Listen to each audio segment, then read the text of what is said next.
Le président de la République, Alassane Ouattara, est depuis hier après-midi au Togo. À Lomé, il a eu une série de rencontres.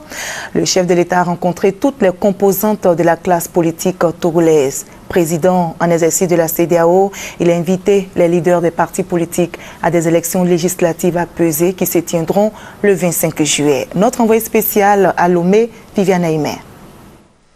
Si au Togo, pouvoir et opposition sont d'accord sur la tenue des élections législatives le 25 juillet prochain, le risque était grand que les résultats de ces élections débouchent sur de graves querelles fratricides, d'où l'importance et l'urgence de la médiation conduite par le président en exercice de la CEDEAO, le président de la République Alassane Ouattara.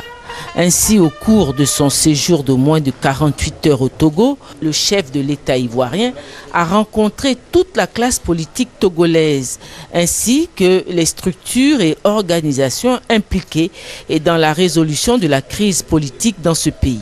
Après le tête-à-tête qu'il a eu jeudi à son arrivée avec le président Faure Sozimna Gnassingbé, le chef de l'État ivoirien a eu vendredi plusieurs entretiens. Tout d'abord au palais présidentiel où il a été reçu par le chef de l'État togolais pour un tête-à-tête, suivi une heure plus tard par une seconde rencontre qui a enregistré cette fois la présence du président nigérian Goodluck Ebele Jonathan.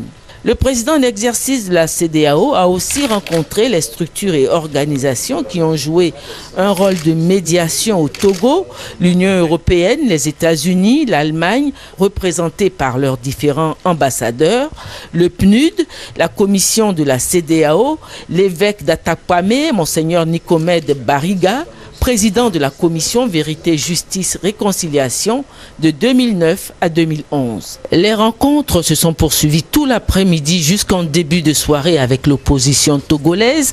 Un premier groupe composé par l'opposition radicale, à savoir la coalition Arc-en-Ciel et le collectif Sauvons le Togo, le CST. Un second groupe composé par l'opposition modérée, l'UFC de Gilles Chris-Olympio, conduit par son leader charismatique, et un troisième groupe composé par la mouvance présidentielle UNIR. Toutes ces rencontres se sont déroulées à huis clos.